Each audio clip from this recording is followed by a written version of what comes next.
देखो जो हम लोग क्या पढ़ रहे थे, सरल रेखा स्ट्रेट लाइन चल रहा था, इंटरसेक्शन ऑफ टू पॉइंट्स, मतलब कि दो रेखाओं का प्रतिच्छेदी बिंदु, और उसमें से बहुत सारे क्वेश्चन मैंने करा दिए थे। तो अब हम लोग क्या पढ़ेंगे, दो रेखाओं के बीच का कोण। दो रेखाओं के बीच का कोण मैंने शुरुआत में ही पढ़ा दिया था बच्चों, मैंने कहा था अभी लास्ट में आएगा। तो दो रेखाओं के बीच का कोण कैसे निकालते थे, अगर फॉर्मूला तुम लोग को याद हो, tan theta equal to mod के अंदर m1 माइनस, जहां m1 और m2 प्रवणताएं हैं दो रेखाओं की, ठीक है। इसमें मैंने एक और केस लिखवाया था, समांतर के लिए क्या होता है, समांतर के लिए क्या होता है बोलो, m1 इक्वल टू, और लंब के लिए क्या होता है,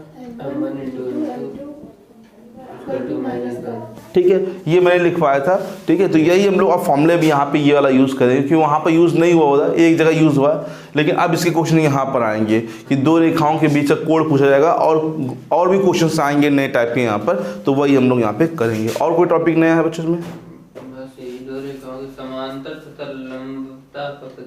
वो तो शुरुआत मैंने प्रूव किया था ना इसका,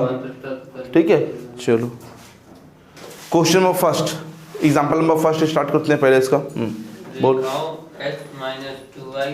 रेखाओं x माइनस 2y प्लस 3 और 3x plus y minus 1 equal to 0 के बीच का कोण ज्ञात करें। के बीच का कोण। देखो बच्चों, अब जब तुमको रेखाएं दे दी जाए और प्रवणता निकालनी हो, तो मैंने बताया क्या बच्चों, रेखाओं से प्रवणता कैसे निकालते हैं, समीकरण 1 से, बताया नहीं बताया, नहीं बताया, तो लिख लेना, नहीं बताया, माइनस का x का गुणांक बटे y का, x का गुणांक कितना बच्चों बोलो यहाँ पे, y गुणांक माइनस 1/2। ये किसी रेखा से प्रवणता निकालने का तरीका होता है। फॉर्मूला क्या होता है, माइनस का x का गुणांक और बटे y का गुणांक, ठीक है बच्चों। समीकरण 2 से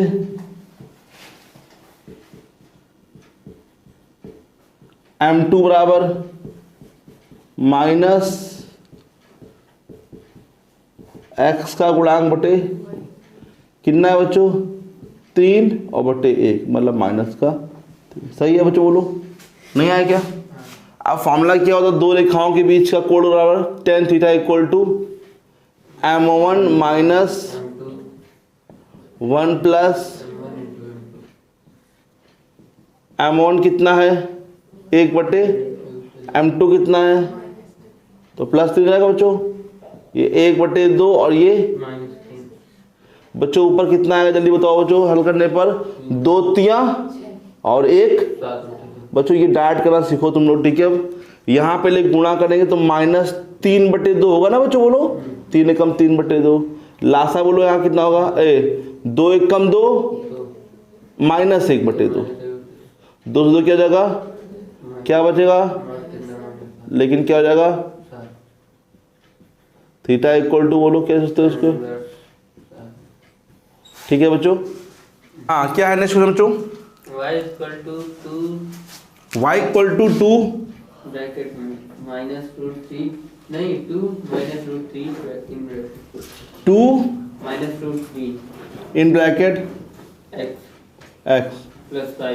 प्लस 5 तथा y इक्वल टू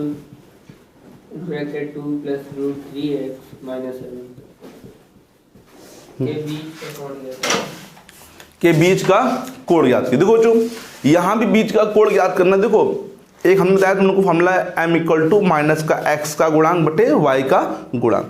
अब एक ये भी तरीका है कि y equal to mx plus C, y equal to क्या होता है बच्चों, होता है ना।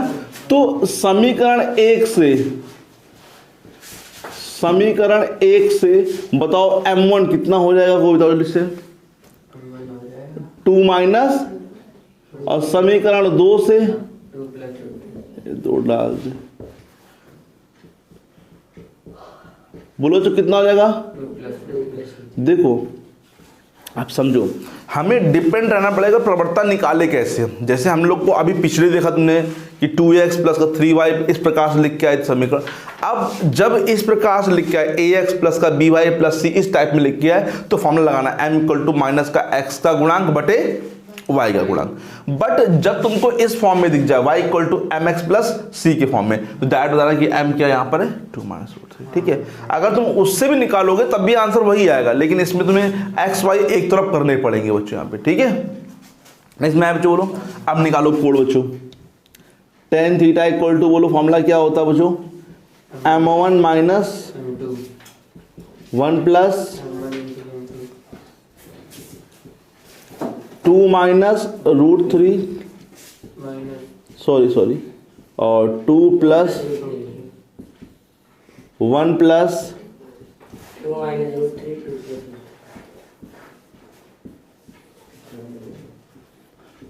माइनस रूट 3 माइनस का 2 माइनस का यहां ध्यान देना a स्क्वायर माइनस का होगा, ये 2 से 2 क्या हो जाएगा, हाँ 2 रूट 3, 2 का स्क्वायर 4, रूट 3 का स्क्वायर 3, कितना बचेगा 1 बटे में तो हो क्या जाएगा रूट 3। किसकी वैल्यू होती है रूट 3 बच्चों मालूम है, नहीं समझाया क्या? ठीक है, चलो नेक्स्ट क्वेश्चन क्या है बच्चों, यदि बिंदुओं 3,4 तथा x, 5 से जाने वाली रेखा x अक्ष से 135 का कोण बनाती है। x अक्ष के साथ 135 का कोण बनाती है, x अक्ष से बच्चों, है ना? हाँ, x का मान ज्ञात कीजिए। बस देखो बच्चों, x अक्ष के साथ बनाती है, तो मैंने शुरुआत में स्टार्टिंग में बताया था कि जब कोई रेखा x अक्ष के साथ कोण बनाता है तो वो एक होता है प्रवणता फॉर्मूला m इक्वल टू बच्चों बोलो tan थीटा। थीटा यहाँ पे कितना है बच्चों बोलो 135 का मान कैसे निकालेंगे बच्चों, ये ब्रेक करना सीखो। 180 माइनस कितना करेंगे 45, दूसरे में जाएगा तो क्या होगा माइनस का,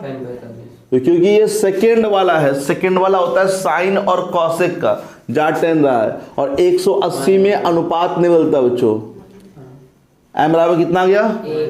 ए। अब दो बिंदु दे रखे हैं तो दो बिंदु से प्रवणता निकालते हैं, बोलो y2 - y1 x2 - x1 m की जगह 5 m की जगह -1 अपॉन में x, तिरछा गुणा माइनस x, और यहाँ एक ही तो बचेगा बच्चों, माइनस x बराबर 1 माइनस, बोलो बच्चों नहीं आया तो आंसर चेक कर लो। क्या था खेल इसमें, मतलब कि उन्होंने पता है प्रवणता छुपा दी तुम लोगों को, प्रवणता की जगह ये दे दिया तो तुम इससे प्रवणता निकाल लो, फिर इससे प्रवणता निकाल लो बच्चों, बस रख दो मान, आंसर आ जाएगा, कोई दिक्कत तो नहीं। बोलो बच्चों समझ में आ गया। अब नेक्स्ट क्वेश्चन क्या है बच्चों बोलो, एग्जाम्पल नंबर 7 हाँ कितना बच्चों, एक और 2 है ना, तथा 2,3 -2,3 हाँ से होकर जाती है, हाँ। तथा सरल रेखा 4x + 3y + 5 4x plus 3y हाँ + 5 = 0 हाँ के लंबवत है, के- इसका मान ज्ञात कीजिए। के लंबवत। देखो सवाल बनाने के तरीके, देखो लंबवत में केस पता है कि लंबवत मतलब m1 m2 इक्वल टू, तो भाई एक रेखा ये हो गई, इससे हम प्रवणता निकालेंगे, समीकरण नहीं निकालेंगे, प्रवणता निकालेंगे। इससे भी क्या निकालेंगे, प्रवणता ही निकालेंगे, और m1 और ये m2 इक्वल टू -1 और a का मान निकालेंगे। नहीं आया क्या बताओ बच्चों, फिर समझो, इससे एक रेखा बन रही, बताओ बन रही ना, तो इससे रेखा मत निकालना, इससे क्या निकालना, डायरेक्ट प्रवणता निकालो। प्रवणता बताओ बच्चों फॉर्मूला क्या होता है, m1 इक्वल टू बोलो, जब कोई बिंदु दे रखी हो तो शुरुआत में बता था मैंने, ये 3 माइनस और -2 माइनस, बताओ ये m1 आ गया। अब रेखा से देखो, रेखा से बोलो m2 इक्वल टू, बोलो क्या लगा दे, ये लगा दे बच्चों, ये तो लगाएंगे x का गुणांक, चूंकि रेखाएं लंब है, रेखाएं क्या है यहां पर है, लंब है, तो लंब में क्या है,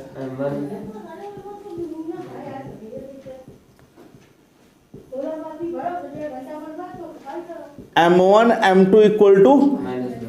m1 की जगह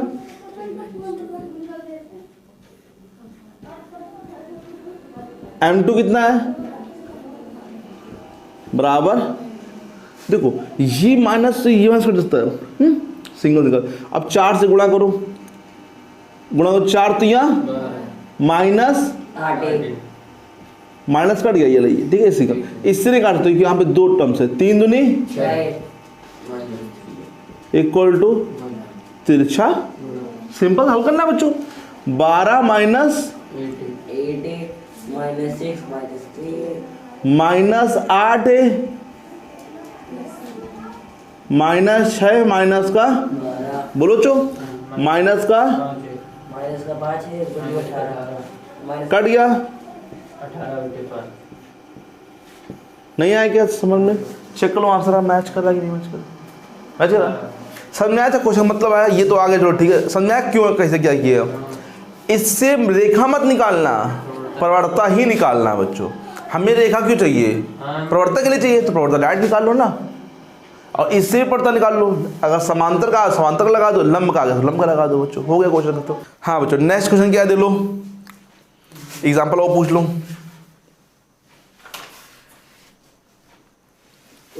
कई एग्जाम्पल दिए ना इसमें,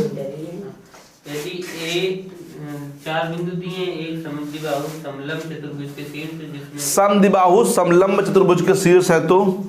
हाँ बोलो, 4 बिंदु बोल दो, ए दिया है 2,0 2,0, बी बोलो 0,2 0,2 0,7 0,7 और डी का x और y, x, y, हाँ, एक समद्विबाहु समद्विबाहु समलंब, देखो समद्विबाहु समलंब कैसे होता है बच्चों, ये होता है समलंब, जिसको बोलते हैं ट्रेपीजियम बच्चों, समद्विबाहु समलंब का मतलब होता है कि ये दोनों भुजाएं बराबर होंगी, मतलब ठीक है, और समलंब का मतलब है ये भुजाएं इसके समांतर होगी बच्चों, तो इसका नाम वैसे सिंपल जगह तो समलंब नाम होता है, समलंब में ये भुजा और ये भुजा बराबर नहीं होती, लेकिन समद्विबाहु बोल दिया जाए तो मतलब 2 भुजाएं इसकी बराबर होंगी, तो ये दोनों बराबर नहीं सकती हैं बच्चों, ये समांतर भुजाएं बराबर नहीं होती है, असमांतर भुजाएं क्या होती हैं, ये बराबर होती हैं, ठीक है बच्चों, और ये भुजा क्या होती है, समांतर होती है, और हमें x और y के मान ज्ञात करने होंगे बच्चों। देखो यहाँ पर तुम्हें 2 समीकरण बनाना पड़ेगा, पहले क्या करेंगे, ए बी और सी डी की प्रवणताएं निकाल लेंगे जो कि दोनों बराबर होंगी, क्योंकि ए बी और सी डी क्या है, दोनों बच्चों समांतर है, ठीक है, तो पहले ए बी की प्रवणता निकालो जल्दी से, बोलो तो समझ आ रहा, 2 - 0 फॉर्मूला लिख लेते पहले, y2 माइनस y1 अपॉन में m1 मान लेते हैं, 2 - 0 अपॉन में 2 अपॉन, हाँ अब निकाल लेते हैं जरा सी डी की प्रवणता, m2 रहा, बोलो y माइनस x माइनस, हाँ चूंकि ए बी क्या है, समांतर है किसके, तो इसलिए क्या कहोगे, m1 बराबर क्या होगा, नहीं इसमें समांतर तभी तो बराबर हुआ बच्चों। अब m1 का मान क्या है, तिरछा गुणा करो, अच्छा माइनस हटाने के लिए x, तो ये 7 प्लस का हो जाएगा, y माइनस का हो जाएगा, तो बच्चों है ना भाई, माइनस से गुणा करना सीखो ना तुम लोग भी, ये प्लस हो जाएगा, ये किसका हो जाएगा, बताओ माइनस हो जाएगा, तो इधर लिख दिया, ये किसका हो जाएगा, तो इतना यूज कर लिया, ठीक है, इसका यूज हो गया। अच्छा ये वाली भुजा इस वाली भुजा की क्या बच्चों, बराबर, लंबाई में बराबर है, तो हम लोग एडी की ना, एडी की लंबाई निकालेंगे, और किसी लंबाई निकालेंगे, लंबाई निकालने का मतलब है कि दूरी निकालना है, एडी अंडर रूट के अंदर 2 माइनस x1 का होल स्क्वायर। यही तो होता है लंबाई बच्चों, मतलब ए डी जानना है, ए और डी, ये x1 ये y1 ये x2 ये x2 मतलब x माइनस 2 का होल स्क्वायर और प्लस y माइनस 0 तो मतलब x माइनस 2 का whole square plus y y square. BC भी निकाल लो, BC बोलो चो, अब बोलो x2 माइनस x1 का होल स्क्वायर, 0 0 का होल स्क्वायर 7 माइनस 2 का होल स्क्वायर। ये तो 0 बचेगा, ये 25 25 मतलब 5 हो जाएगा बच्चों। बोलो बच्चों अब क्या हो गया, AD इक्वल टू क्या होता है बच्चों, बोलो dd bc सॉरी AD कितना है, अंडर रूट x माइनस 2 का BC कितना है। भाई सॉल्व करने के लिए क्या करना पड़ेगा हम लोग को, पहले बोलना पड़ेगा। ऊपर वर्क कर दो बच्चों। पच्चम x की जगह मान रख दो बच्चों, जल्दी से मान रखो एक समान 7 माइनस y और माइनस, 2 और ये कहाँ से आया बता देना बच्चों, इसको कहाँ से आया है, कहाँ से आया है 5 plus y equal to a square plus b square minus 2a 10। 10 क्या ये दोनों कट जाएंगे बच्चों, बोलो बच्चों, ये y स्क्वायर y कितना जगह 2y square minus 10y y common common लो 2y, 2y तो y माइनस, 5 तो y का एक आंसर कितना आ जाएगा बच्चों 0, और y का मान कितना आ जाएगा बच्चों, अगर y का मान 0 हो तो यहाँ रखो बच्चों, तो x का मान कितना निकलेगा, तो समीकरण 1 से 7 माइनस 0 मतलब कि एक बिंदु हो गया 7,5 रखो बच्चों, तो 2,5 दो बिंदु यहाँ पे आ सकते हैं x y के, तो 7,0 भी हो सकता है, 2, दे लो, चेक लो आंसर, चेक लो नहीं आया क्या। इस टाइप से थोड़ा थोड़ा दिमाग लगाना पड़ेगा कि यहाँ पे समांतर भी समलम बोला गया, मतलब समांतर समद्विबाहु मतलब बराबर, तो एक तो यहाँ से, क्योंकि पहले ये छोटा था, पहले इसको मैंने किया है ना, फिर जानते ये यहाँ दूरी लगेगी तो यहाँ अंडर रूट आएगा, थोड़ा बड़ा होगा, तो इसका यूज हम लोग यहाँ कर लेंगे, इसका यूज यहाँ नहीं कर पाएंगे, डिफिकल्टी हो जाएगी बच्चों। ये चीज़ सोच चलना पड़ेगा कि पहले किसका यूज करें, तो फिर दोनों समीकरण बना लेते हैं। हाँ फिर समीकरण बना के तब भी हल कर लेते बच्चों। चलो यहाँ देखते हैं बच्चों, ठीक है, इसके आगे कल करवाएंगे, ओके।